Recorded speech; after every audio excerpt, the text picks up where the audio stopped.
Hi hello ನಮಸ್ತೆ ಎಲ್ಲರಿಗೂ S media ಚಾನಲಿನ ಮತ್ತೊಂದು ವಿಡಿಯೋಗೆ ಸ್ವಾಗತ ಸುಸ್ವಾಗತ.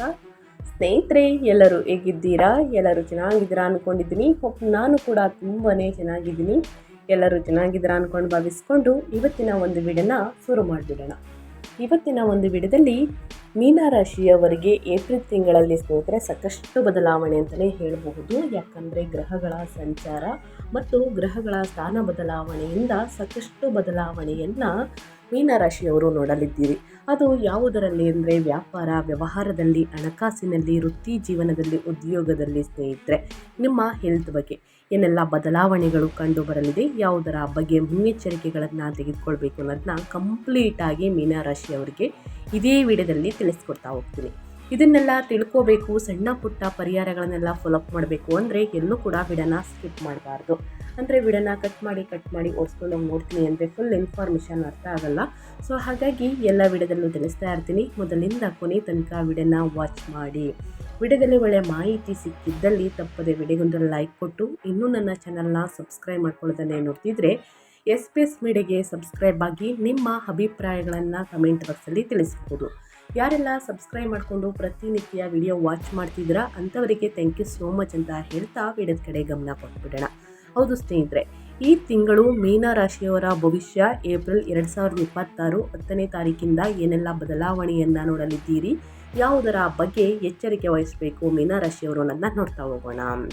ಸ್ನೇಹಿತರೆ, ಈ ಅದೃಷ್ಟ ರಾಶಿ ನಿಮ್ಮ ಕುಟುಂಬದಲ್ಲಿ, ನಿಮ್ಮ ಸ್ನೇಹಿತರಲ್ಲಿ, ನಿಮ್ಮ ಹಿತೈಷಿಗಳು ಯಾರೇ ಆಗಿದ್ದರೂ ಕೂಡ ಅವರಿಗೆ ವಿಡಿಯೋವನ್ನು ಶೇರ್ ಮಾಡಿ ನಿಮ್ಮ ಕಡೆಯಿಂದ ಅದೃಷ್ಟದ ಭವಿಷ್ಯವನ್ನು ಅವರು ಕೂಡ ತಿಳ್ಕೊಂಡಂಗಾಗುತ್ತೆ.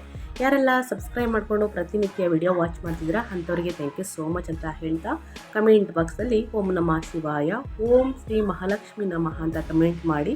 ಮಹಾಲಕ್ಷ್ಮಿ ಅನುಗ್ರಹದಿಂದ, ಶಿವನ ಅನುಗ್ರಹದಿಂದ ನಿಮ್ಮ ಜೀವನದಲ್ಲಿ ಇರುವ ಕಷ್ಟಗಳು, ಸಮಸ್ಯೆಗಳು, ಅಡಚಣೆಗಳು ಎಲ್ಲವೂ ಕೂಡ ಸಂಪೂರ್ಣವಾಗಿ ನಿವಾರಣೆಯಾಗಲಿ ಅಂತ ಕೇಳ್ಕೊತಾ ವಿಡಿಯೋದ ಕಡೆ ಗಮನ ಕೊಡ್ತಾ ಹೋಗೋಣ.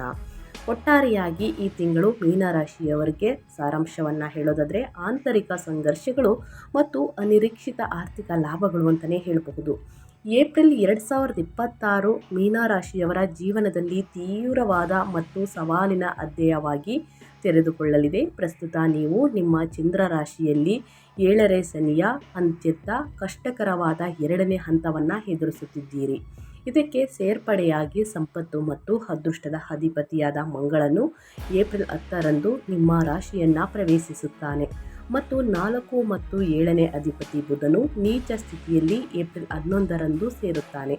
ನಿಮ್ಮ ಲಗ್ನದಲ್ಲಿನ ಈ ತ್ರಿವಳಿ ಗ್ರಹಗಳ ಸಂಯೋಗವು ಬೆಂಕಿ, ಮಂಜುಗೆಡ್ಡೆ ಮತ್ತು ಬಿರುಗಾಳಿ ಡಿಕ್ಕಿ ಹೊಡೆದಂತೆ ಭಾಸವಾಗುತ್ತದೆ. ನಿಮ್ಮ ಮನಸ್ಸನ್ನು ತೀವ್ರ ಗೊಂದಲಕ್ಕೆ ತಳ್ಳುತ್ತದೆ. ಹೊಸ ಆರ್ಥಿಕ ವರ್ಷದ ಆರಂಭದಲ್ಲಿ ನೀವು ವಿಪರೀತ ದೈಹಿಕ ಆಯಾಸ, ಕಿರಿಕಿರಿ ಮತ್ತು ಕೋಪವನ್ನು ಅನುಭವಿಸಲಿದ್ದೀರಿ. ಆದರೆ ಭರವಸೆ ಕಳೆದುಕೊಳ್ಬೇಡಿ, ನಿಮ್ಮನ್ನು ರಕ್ಷಿಸುವ ಭವ್ಯವಾದ ಶಕ್ತಿಗಳು ಇವೆ. ಏಪ್ರಿಲ್ 14ರಂದು 6ನೇ ಅಧಿಪತಿಯಾದಂತಹ ಸೂರ್ಯನು ನಿಮ್ಮ 2ನೇ ಧನಸ್ಥಾನದಲ್ಲಿ ಮೇಷರಾಶಿಯಲ್ಲಿ ಉಚ್ಚ ಸ್ಥಿತಿಯನ್ನು ತಲುಪುತ್ತಾನೆ. ಇದು ಆಂತರಿಕ ಅಂದರೆ ಆರ್ಥಿಕ ಪವಾಡಗಳನ್ನು ಪ್ರಚೋದಿಸುತ್ತದೆ ಅಂತಲೇ ಹೇಳಬಹುದು. ನಿಮ್ಮ ಶತ್ರುಗಳು ನಾಶವಾಗುತ್ತಾರೆ. ಎಲ್ಲಕ್ಕಿಂತ ಮಿಗಿಲಾಗಿ ನಿಮ್ಮ ಲಗ್ನ ಮತ್ತು 10ನೇ ಅಧಿಪತಿಯಾದಂತಹ ಗುರು ಭಗವಾನ್ 4ನೇ ಮನೆಯಲ್ಲಿ ಸುರಕ್ಷಿತವಾಗಿ ಕುಳಿತಿದ್ದು ನಿಮ್ಮನ್ನು ರಕ್ಷಿಸುವ ತಾಯಿಯಂತೆ ದೊಡ್ಡ ವಿಪತ್ತುಗಳಿಂದ ಕಾಪಾಡುತ್ತಾನೆ. ಈ ತಿಂಗಳನ್ನು ಧೈರ್ಯದಿಂದ ಎದುರಿಸಿ ಸ್ನೇಹಿತರೆ, ಖಂಡಿತವಾಗಿಯೂ ಫಲ ಸಿಗಲಿದೆ. ಇನ್ನು ಗ್ರಹಗಳ ಸಂಚಾರ ಮತ್ತು ಗ್ರಹಗಳ ಸ್ಥಾನ ಬದಲಾವಣೆಯಿಂದ ಮೀನರಾಶಿಯವರು ಏನೆಲ್ಲ ಬದಲಾವಣೆಯನ್ನು ನೋಡಲಿದ್ದೀರಿ, ಯಾವುದರ ಬಗ್ಗೆ ಎಚ್ಚರಿಕೆ ವಹಿಸಬೇಕು ಅನ್ನೋದನ್ನ ನೋಡ್ತಾ ಹೋಗೋಣ. ಸ್ನೇಹಿತರೆ, ಮೀನರಾಶಿಗೆ ಏಪ್ರಿಲ್ನ ಪ್ರಮುಖ ಗ್ರಹಗಳ ಸಂಚಾರ. ಶನಿ 10 ಮತ್ತು 12ನೇ ಮನೆಯ ಅಧಿಪತಿ 1ನೇ ಮನೆಯಲ್ಲಿ ಮೀನದಲ್ಲಿ ಲಗ್ನದಲ್ಲಿ ಸಂಚಾರವನ್ನು ಮಾಡಲಿದೆ. 7ನೇ ಶನಿಯ 2ನೇ ಹಂತ ಜನ್ಮ ಶನಿ ಅಂತಲೇ ಹೇಳ್ಬೋದು. ಜವಾಬ್ದಾರಿಗಳು, ದೈಹಿಕ ಆಯಾಸ, ಮಾನಸಿಕ ಒತ್ತಡ ಅಂತಲೇ ಹೇಳಬಹುದು. ಇನ್ನು ಮಂಗಳ 2 ಮತ್ತು 9ನೇ ಮನೆಯ ಅಧಿಪತಿ 1ನೇ ಮನೆಯಲ್ಲಿ ಮೀನದಲ್ಲಿ ಏಪ್ರಿಲ್ 2ರಿಂದ ಸಂಚಾರವನ್ನು ಮಾಡಲಿದೆ. ಪ್ರಚೋದನೆ ಇಲ್ಲದ ಕೋಪ, ತಲೆನೋವು ಮತ್ತು ತಂದೆ ಅಥವಾ ಅಧಿಕಾರಿಗಳೊಂದಿಗೆ ಸಂಘರ್ಷಗಳು ಹೆಚ್ಚಾಗಲಿದೆ. ಇನ್ನು ಬುಧ ಸಂಚಾರ 4 ಮತ್ತು 7ನೇ ಅಧಿಪತಿಯಾದಂತಹ ಬುಧ ಸ್ನೇಹಿತರೆ 1ನೇ ಮನೆಯಲ್ಲಿ ನೀಚ ಸ್ಥಿತಿಯಲ್ಲಿ ಏಪ್ರಿಲ್ 11ರಿಂದ ಸಂಚಾರವನ್ನು ಮಾಡಲಿದೆ. ಪಾಲುದಾರಿಕೆ ನಿರ್ಧಾರಗಳಲ್ಲಿ ತಪ್ಪುಗಳು, ಮೆರವು, ಚರ್ಮ ಅಥವಾ ನರಗಳ ಸಮಸ್ಯೆ ಅಂತಲೇ ಹೇಳಬಹುದು. ಇನ್ನು ಸೂರ್ಯ 6ನೇ ಮನೆಯ ಅಧಿಪತಿ 2ನೇ ಮನೆಯಲ್ಲಿ ಉಚ್ಚ ಸ್ಥಿತಿಯಲ್ಲಿ ಏಪ್ರಿಲ್ 14ರಿಂದ ಸಂಚಾರವನ್ನು ಮಾಡಲಿದೆ. ಸಾಲಗಳ ಮಂಜೂರಾತಿ, ಸಂಪತ್ತಿನ ಬೆಳವಣಿಗೆ, ಕಠಿಣ ಮಾತು, ವೃತ್ತಿಯ ಮೂಲಕ ಆದಾಯ. ಇನ್ನು ಶುಕ್ರ 3 ಮತ್ತು 8ನೇ ಮನೆಯ ಅಧಿಪತಿ 3ನೇ ಮನೆಯಲ್ಲಿ ಸ್ನೇಹಿತರೆ ಸ್ವಕ್ಷೇತ್ರದಲ್ಲಿ ಏಪ್ರಿಲ್ 19ರಿಂದ ಸಂಚಾರವನ್ನು ಮಾಡಲಿದೆ. ಪ್ರಯಾಣದ ಮೂಲಕ ಸಂತೋಷ, ಕಲಾವಿದರಿಗೆ ಮನ್ನಣೆ, ಒಡ ಹುಟ್ಟಿದವರಿಂದ ಬೆಂಬಲ ಹೆಚ್ಚಾಗಲಿದೆ. ಇನ್ನು ಮೇಯ್ನ್ ಆಗಿ ಗುರುಬಲದಿಂದ ಏನೆಲ್ಲ ಅದೃಷ್ಟವನ್ನು ನೋಡಲಿದ್ದೀರಿ, ಯಾವುದರ ಬಗ್ಗೆ ಎಚ್ಚರಿಕೆ ವಹಿಸಬೇಕು ಅಂದರೆ, ಗುರು 1 ಮತ್ತು 10ನೇ ಮನೆಯ ಅಧಿಪತಿ ಲಗ್ನಾಧಿಪತಿ 4ನೇ ಮನೆಯಲ್ಲಿ ಮಿಥುನದಲ್ಲಿ ಸಂಚಾರವನ್ನು ಮಾಡಲಿದೆ. ಉದ್ಯೋಗದ ಭದ್ರತೆ, ಮನೆಯ ಸೌಕರ್ಯಗಳು, ಸಮಾಜದಲ್ಲಿ ಗೌರವ, ಆಸ್ತಿಗಳ ಬೆಳವಣಿಗೆ ಅಂತಲೇ ಹೇಳ್ಬೋದು ಗುರುಬಲದಿಂದ. ಹಾಗಿದ್ರೆ ಗ್ರಹಗಳ ಸಂಚಾರದ ಸಮಯದಲ್ಲಿ ಯಾವುದರ ಬಗ್ಗೆ ಎಚ್ಚರಿಕೆ ವಹಿಸಬೇಕು, ಏನೆಲ್ಲ ಅದೃಷ್ಟದ ಫಲಗಳನ್ನು ಗಳಿಸಲಿದ್ದೀರಿ ಅಂತ ಒಟ್ಟಾರೆಯಾಗಿ ತಿಳಿಸ್ಕೊಟ್ಟಿದ್ದೀನಿ.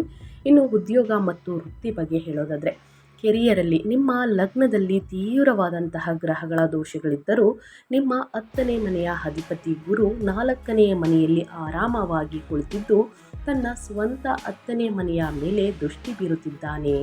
ಈ ಕಾರಣದಿಂದಾಗಿ ನಿಮ್ಮ ಉದ್ಯೋಗ ಅಥವಾ ನಿಮ್ಮ ಸ್ಥಾನಕ್ಕೆ ಯಾವುದೇ ಬೆದರಿಕೆ ಇಲ್ಲ. ಅದಿಯಾಗೋ ನಿಮ್ಮ ಸ್ನೇಹಿತರೆ ಲಗ್ನದಲ್ಲಿ ಮಂಗಳ ಮತ್ತು ಶನಿಯ ಪ್ರಭಾವದಿಂದಾಗಿ ಹೊಸ ಆರ್ಥಿಕ ವರ್ಷದ ಅಪಾರ ಕೆಲಸದ ಹೊರೆಯು ಸ್ನೇಹಿತರೆ ನಿಮ್ಮ ಹೆಗಲ ಮೇಲೆ ಬೀಳುತ್ತದೆ ಅಂತಲೇ ಹೇಳಬಹುದು. ಇತರರು ಮಾಡಿದ ತಪ್ಪುಗಳಿಗೆ ನೀವು ಉತ್ತರಿಸಬೇಕಾದ ಪರಿಸ್ಥಿತಿ ಬರಬಹುದು. ಏಪ್ರಿಲ್ 14ರಂದು ಸೂರ್ಯನು ಅಪಾರ ಶಕ್ತಿಯನ್ನು ಪಡೆದಂತೆ ಕಚೇರಿಯಲ್ಲಿ ನಿಮ್ಮ ಶತ್ರುಗಳು ನಿಮ್ಮ ಹತ್ತಿರ ಬರಲು ಸಹ ಧೈರ್ಯ ಮಾಡುವುದಿಲ್ಲ. 4ನೇ ಮನೆಯಲ್ಲಿ ಗುರು ಇರುವುದರಿಂದ ಈ ಅವಧಿಯಲ್ಲಿ ನಿಮ್ಮ ವರ್ಕ್ ಫ್ರಮ್ ಹೋಮ್ ವ್ಯವಸ್ಥೆಯನ್ನು ಪಡೆಯಲು ಸಾಧ್ಯವಾದರೆ ನಿಮ್ಮ ಮಾನಸಿಕ ಒತ್ತಡವು ಗಮನಾರ್ಹವಾಗಿ ಕಡಿಮೆಯಾಗುತ್ತದೆ. ತಾಳ್ಮೆಯನ್ನು ರೂಢಿಸಿಕೊಳ್ಳಿ ಮತ್ತು ನಿಮ್ಮ ಸಹೋದ್ಯೋಗಿಗಳೊಂದಿಗೆ ವಾದ ವಿವಾದಗಳಿಂದ ಇಳಿಯುವುದು ತಪ್ಪಿಸಿ. ಸ್ನೇಹಿತರೆ, ನಿಮ್ಮ ಕೆರಿಯರಲ್ಲಿ ಏನೆಲ್ಲ ಬದಲಾವಣೆಯನ್ನು, ನಿಮ್ಮ ವೃತ್ತಿಯಲ್ಲಿ ಉದ್ಯೋಗದಲ್ಲಿ ಏನೆಲ್ಲ ಬದಲಾವಣೆಯನ್ನು ಗ್ರಹಗಳು ಸೂಚಿಸಲಿದೆ, ಯಾವುದರ ಬಗ್ಗೆ ಎಚ್ಚರಿಕೆ ವಹಿಸಬೇಕು ಅನ್ನೋದನ್ನ ಕಂಪ್ಲೀಟಾಗಿ ತಿಳಿಸ್ಕೊಟ್ಟಿದ್ದೀನಿ. ಇನ್ನು ವ್ಯಾಪಾರ ಮತ್ತು ಸ್ವಯಂ ಉದ್ಯೋಗ, ನಿಮ್ಮ ಕೆಲಸದ ಬಗ್ಗೆ ಹೇಳೋದಾದರೆ ಏನೆಲ್ಲ ಬದಲಾವಣೆಯನ್ನು ನಿಮ್ಮ ಬಿಸ್ನೆಸ್ಸಲ್ಲಿ ನೋಡಲಿದ್ದೀರಿ ಅನ್ನೋದನ್ನ ನೋಡೋದಾದರೆ, ವ್ಯಾಪಾರ ಮಾಲೀಕರು ಈ ತಿಂಗಳು ಅತ್ಯಂತ ಎಚ್ಚರಿಕೆಯಿಂದ ಹೆಜ್ಜೆ ಇಡಬೇಕಾಗುತ್ತದೆ. 7ನೇ ವ್ಯಾಪಾರಿ ಅಧಿಪತಿಯಾದಂತಹ ಬುಧ ಏಪ್ರಿಲ್ 11ರಂದು ನಿಮ್ಮ ಲಗ್ನದಲ್ಲಿ ನೀಚ ಸ್ಥಿತಿಯನ್ನು ಪ್ರವೇಶಿಸುತ್ತಾನೆ.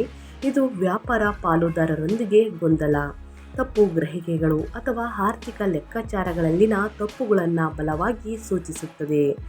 ಯಾವುದೇ ಹೊಸ ಒಪ್ಪಂದಗಳಿಗೆ ಸಹಿ ಹಾಕುವ ಮೊದಲು ಪರಿಣಿತರ ಸಲಹೆ ಪಡೆಯುವುದು ಕಡ್ಡಾಯವಾಗಿದೆ. ಏಪ್ರಿಲ್ 19ರ ನಂತರ 3ನೇ ಅಧಿಪತಿಯಾದಂತಹ ಶುಕ್ರನು ತನ್ನ ಸ್ವಂತ ರಾಶಿಗೆ ಅಂದರೆ ವೃಷಭ ರಾಶಿಗೆ ಚಲಿಸುವುದರಿಂದ ಮಾರ್ಕೆಟಿಂಗ್, ಆನ್ಲೈನ್ ವ್ಯಾಪಾರ ಮತ್ತು ಮಾಧ್ಯಮ ವಲಯದಲ್ಲಿ ತೊಡಗಿರುವವರಿಗೆ ಅತ್ಯುತ್ತಮ ಅವಕಾಶಗಳು ಮತ್ತು ಗ್ರಾಹಕರ ಬೆಂಬಲವನ್ನು ತರುತ್ತದೆ.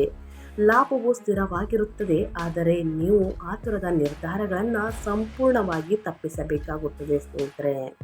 ಇನ್ನು ಹಣಕಾಸು ಮತ್ತು ಸಂಪತ್ತಿನ ಬಗ್ಗೆ ಹೇಳೋದಾದರೆ ಏನೆಲ್ಲ ಬದಲಾವಣೆಯನ್ನು ನೋಡಲಿದ್ದೀರಿ, ಯಾವುದರ ಬಗ್ಗೆ ಎಚ್ಚರಿಕೆ ವಹಿಸಬೇಕು ಅಂದರೆ, ಆರ್ಥಿಕವಾಗಿ ಈ ತಿಂಗಳು ನಿಮಗೆ ಅದ್ಭುತವಾದ ಪರಿಹಾರವನ್ನು ಒದಗಿಸುತ್ತದೆ. ನಿಮ್ಮ 2ನೇ ಧನಾಧಿಪತಿಯಾದಂತಹ ಮಂಗಳ ನಿಮ್ಮ ಲಗ್ನದಲ್ಲಿ ನೆಲೆಸಿರುವಾಗ 6ನೇ ಅಧಿಪತಿಯಾದಂತಹ ಅಂದರೆ ರೋಗಗಳು ಮತ್ತು ಸಾಲಗಳ ಅಧಿಪತಿ ಸ್ನೇಹಿತರೆ ಇದು ಸೂರ್ಯನು ಏಪ್ರಿಲ್ 14ರಂದು ನಿಮ್ಮ 2ನೇ ಧನಸ್ಥಾನದಲ್ಲಿ ಉಚ್ಚ ಸ್ಥಿತಿಯನ್ನು ತಲುಪುತ್ತಾನೆ.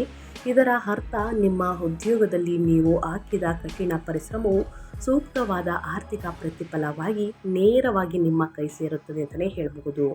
ಹಿಂದೆ ಇತರರ ಬಳಿ ಸಿಲುಕಿಕೊಂಡಿದ್ದ ಹಣವು ಹಿಂತಿರುಗುತ್ತದೆ. ವ್ಯಾಪಾರ ವಿಸ್ತರಣೆಗೆ ಅಥವಾ ಮನೆ ನಿರ್ಮಾಣಕ್ಕಾಗಿ ಬ್ಯಾಂಕ್ ಸಾಲಗಳು ಮಂಜೂರಾಗುತ್ತವೆ. ಅದಿಯಾಗೋ ನಿಮ್ಮ 12ನೇ ಮನೆಯಲ್ಲಿರುವಂತಹ ರಾಹುವಿನಿಂದಾಗಿ ಅನಿರೀಕ್ಷಿತ ಆಸ್ಪತ್ರೆ ಬಿಲ್ಗಳು ಅಥವಾ ಆಧ್ಯಾತ್ಮಿಕ ಪ್ರಯಾಣಗಳಿಗಾಗಿ ಸ್ನೇಹಿತರೆ ನೀವು ಸ್ವಲ್ಪ ಹಣವನ್ನು ಖರ್ಚು ಮಾಡಬೇಕಾಗಿ ಬರಬಹುದು. ಹಣಕಾಸಿನಲ್ಲಿ ಯಾವುದರ ಬಗ್ಗೆ ಎಚ್ಚರಿಕೆ ವಹಿಸಬೇಕು, ಏನೆಲ್ಲ ಅದೃಷ್ಟದ ಫಲಗಳನ್ನು ಗಳಿಸಲಿದ್ದೀರಿ ಅನ್ನೋದನ್ನ ಒಟ್ಟಾರೆಯಾಗಿ ತಿಳಿಸ್ಕೊಟ್ಟಿದ್ದೀನಿ ಮೀನರಾಶಿಯವರಿಗೆ ಸ್ನೇಹಿತರೆ. ಇನ್ನು ಅದೇ ರೀತಿ ನಿಮ್ಮ ಹೆಲ್ತ್ ಪ್ರಕಾರ ಹೇಳೋದಾದರೆ ನಿಮ್ಮ ಹೆಲ್ತಲ್ಲಿ ಏನೆಲ್ಲ ಬದಲಾವಣೆಯನ್ನು ಗ್ರಹಗಳು ಸೂಚಿಸಲಿದೆ, ಯಾವುದರ ಬಗ್ಗೆ ಎಚ್ಚರಿಕೆ ವಹಿಸಬೇಕು ಅನ್ನೋದನ್ನ ನೋಡ್ತಾ ಹೋಗೋಣ. ಈ ತಿಂಗಳು ನಿಮ್ಮ ಪ್ರಾಥಮಿಕ ಗಮನವು ನಿಮ್ಮ ಆರೋಗ್ಯದ ಮೇಲಿರಬೇಕು. ನಿಮ್ಮ ಲಗ್ನದಲ್ಲಿ 1ನೇ ಮನೆಯಲ್ಲಿ ಮಂಗಳ, ಶನಿ ಮತ್ತು ನೀಚ ಬುಧನ ಸಂಯೋಗವು ನಿಮ್ಮನ್ನು ತೀವ್ರವಾದ ತಲೆನೋವು, ರಕ್ತದೊತ್ತಡ ಅಂದರೆ BP ಏರಿಕೆ ಅಥವಾ ನರಮಂಡಲದ ಸಮಸ್ಯೆಗಳಿಂದ ಕಾಡುತ್ತದೆ. ಮಾನಸಿಕ ಆತಂಕವು ನಿದ್ರಾಹೀನತೆಗೆ ಕಾರಣವಾಗುತ್ತದೆ. ವಾಹನವನ್ನು ಚಾಲನೆ ಮಾಡುವಾಗ ಮೀನರಾಶಿಯವರು ನೀವು ಅತ್ಯಂತ ಜಾಗರೂಕರಾಗಿರಬೇಕು. ಅತಿಯಾದ ವೇಗ ಒಳಿತಲ್ಲ. ಗ್ರಹಗಳ ಸಂಚಾರದ ಸಮಯದಲ್ಲಿ ಸ್ನೇಹಿತರೆ ಅತಿ ವೇಗದಿಂದ ಸಂಚಾರವನ್ನು ಮಾಡಿದರೆ ಸಣ್ಣ ಪುಟ್ಟ ಗಾಯಗಳನ್ನು ಸೂಚಿಸುತ್ತಿದೆ ಗ್ರಹಗಳು. ಇನ್ನು ನಿಮ್ಮ ಕೋಪವನ್ನು ನಿಯಂತ್ರಣದಲ್ಲಿಡಲು ಯೋಗ ಅಥವಾ ಧ್ಯಾನವನ್ನು ಅಂದರೆ ಮೆಡಿಟೇಷನನ್ನು ಅಭ್ಯಾಸ ಮಾಡುವುದು ಕಡ್ಡಾಯವಾಗಿದೆ ಅಂತಲೇ ಹೇಳ್ಬೋದು ಮೀನರಾಶಿಯವರಿಗೆ. ಇನ್ನು ಏಪ್ರಿಲ್ 19ರ ನಂತರ ಶುಕ್ರನ ಪ್ರಭಾವದಿಂದಾಗಿ ನಿಮ್ಮ ಒಟ್ಟಾರೆ ಆರೋಗ್ಯ ಸ್ಥಿತಿ ಅಂದರೆ ಪರಿಸ್ಥಿತಿಯಲ್ಲಿ ನೀವು ಸ್ವಲ್ಪ ಸುಧಾರಣೆಯನ್ನು ಗಮನ ಹರಿಸುವುದು ಉತ್ತಮ. ನೀವು ತಿನ್ನುವಂಥ ಆಹಾರದ ಪದ್ಧತಿಯನ್ನು ಕೂಡ ಸರಿಪಡಿಸಿಕೊಳ್ಬೇಕಾಗುತ್ತದೆ. ಯಾಕಂದರೆ ಹೊರಗಿನ ತಿಂಡಿ ತಿನಿಸುಗಳನ್ನು ನೀರನ್ನು ಕುಡಿಯುವುದರಿಂದ ನಿಮ್ಮ ಹೆಲ್ತ್ ಸಾಕಷ್ಟು ಹಾಳಾಗಬಹುದು. ಸೊ ಹಾಗಾಗಿ ಕುದಿಸಿ ಆರಿಸಿದಂತಹ ನೀರನ್ನು ಕುಡಿಯಿರಿ ಸ್ನೇಹಿತರೆ. ಇನ್ನು ತಣ್ಣಗಿನ ಪಾನೀಯಗಳನ್ನು ಕುಡಿಯುವುದು, ನೀರನ್ನು ಕುಡಿಯೋದನ್ನ ಸ್ವಲ್ಪ ಅವಾಯ್ಡ್ ಮಾಡಿ. ಇದರ ಜೊತೆಗೆ ಮಸಾಲೆ ಭರಿತ ಊಟವನ್ನು ಕಡಿಮೆ ಮಾಡಿ. ಇದರಿಂದ ಉಷ್ಣತೆ, ಉರಿ ಊತ ಎಲ್ಲ ಕಾಣಿಸ್ಕೊಳ್ಬಹುದು. ಸೊ ಹಾಗಾಗಿ ನಿಮ್ಮ ಆರೋಗ್ಯದ ಬಗ್ಗೆ ಸ್ವಲ್ಪ ಎಚ್ಚರಿಕೆ ಇರಲಿ ಅಂತ ಹೇಳ್ತಾ, ಮೀನರಾಶಿಯವರ ಕುಟುಂಬ ಮತ್ತು ವೈಯಕ್ತಿಕ ಸಂಬಂಧಗಳ ಬಗ್ಗೆ ಹೇಳೋದಾದರೆ ಏನೆಲ್ಲ ಬದಲಾವಣೆಯನ್ನು ನೋಡಲಿದ್ದೀರಿ, ಯಾವುದರ ಬಗ್ಗೆ ಮುನ್ನೆಚ್ಚರಿಕೆಗಳನ್ನು ತೆಗೆದುಕೊಳ್ಬೇಕು ಅನ್ನೋದನ್ನ ನೋಡ್ತಾ ಹೋಗೋಣ. ಈ ತಿಂಗಳು ನಿಮ್ಮ ಕೌಟುಂಬಿಕ ಜೀವನದಲ್ಲಿ ಸಣ್ಣ ಬಿರುಗಾಳಿಯೊಂದು ಎದ್ದಿದೆ ಸ್ನೇಹಿತರೆ.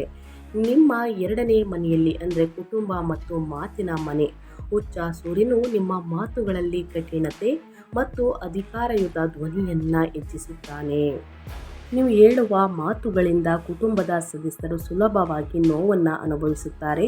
ಇದಲ್ಲದೆ ನೀವು ಲಗ್ನದಲ್ಲಿರುವಂತಹ ತ್ರಿವಳಿ ಸಂಯೋಗವು ನಿಮ್ಮ ಜೀವನ ಸಂಗಾತಿಯೊಂದಿಗೆ ಪ್ರತಿಯೊಂದು ಸಣ್ಣ ವಿಷಯದ ಮೇಲೆ ಜಗಳವಾಡಲು ನಿಮ್ಮನ್ನು ಪ್ರಚೋದಿಸುತ್ತದೆ.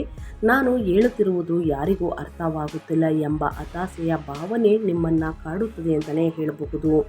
ಆದಾಗ್ಯೂ ನಿಮ್ಮ 4ನೇ ಮನೆಯಲ್ಲಿರುವಂತಹ ಗುರು ಭಗವಾನ್ ಪರಿಸ್ಥಿತಿಯು ನಿಯಂತ್ರಣ ಮೀರಿ ಹೋಗದಂತೆ ನೋಡಿಕೊಳ್ಳುತ್ತಾನೆ.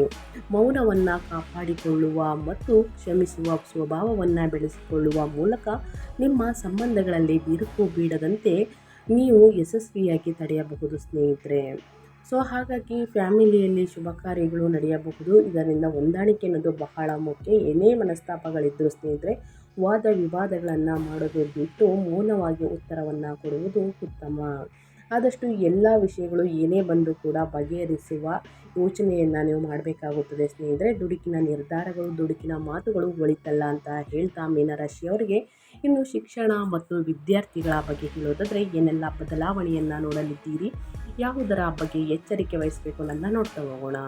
ಶಿಕ್ಷಣದ ಕಾರಕ ಬುಧನು ನಿಮ್ಮ ಲಗ್ನದಲ್ಲಿ ನೀಚ ಸ್ಥಿತಿಯಲ್ಲಿ ಇರುವುದರಿಂದ ಹೊಸ ಶೈಕ್ಷಣಿಕ ವರ್ಷದಲ್ಲಿ ಅಧ್ಯಯನದ ಮೇಲೆ ಗಮನ ಕೇಂದ್ರೀಕರಿಸುವುದು ಅತ್ಯಂತ ಕಷ್ಟಕರವಾಗುತ್ತದೆ.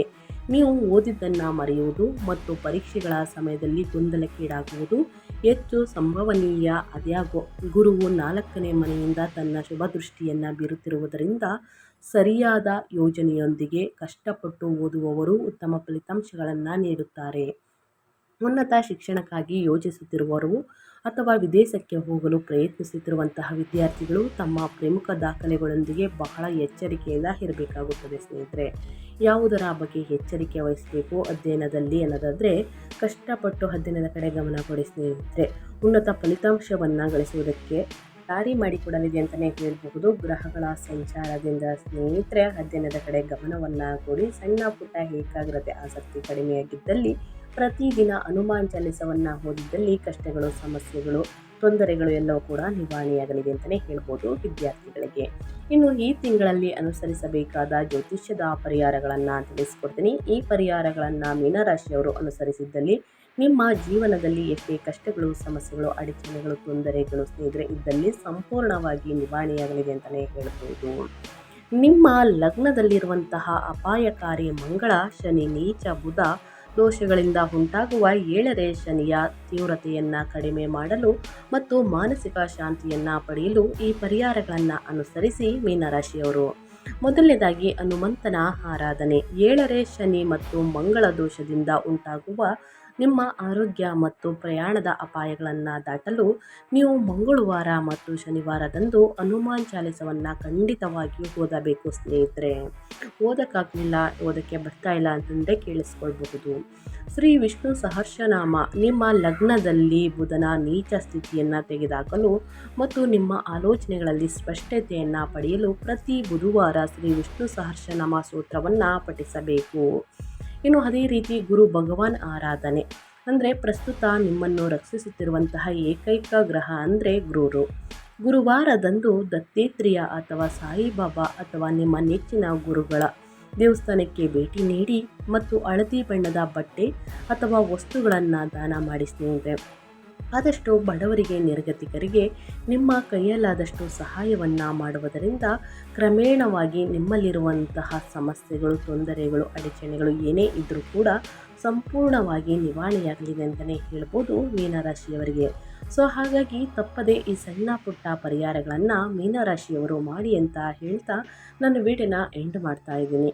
ದಯವಿಟ್ಟು ಇವತ್ತಿನ ಒಂದು ವಿಡಿಯೋದಲ್ಲಿ ಒಳ್ಳೆಯ ಮಾಹಿತಿ ಸಿಕ್ಕಿದ್ದಲ್ಲಿ, ಈ ವಿಡಿಯೋ ಯೂಸ್ಫುಲ್ ಅನಿಸಿದ್ದಲ್ಲಿ ವಿಡಿಯೋಗೆ ಲೈಕ್ ಮಾಡೋದನ್ನ ಮರ್ತಿದ್ರೆ ಲೈಕ್ ಮಾಡಿ.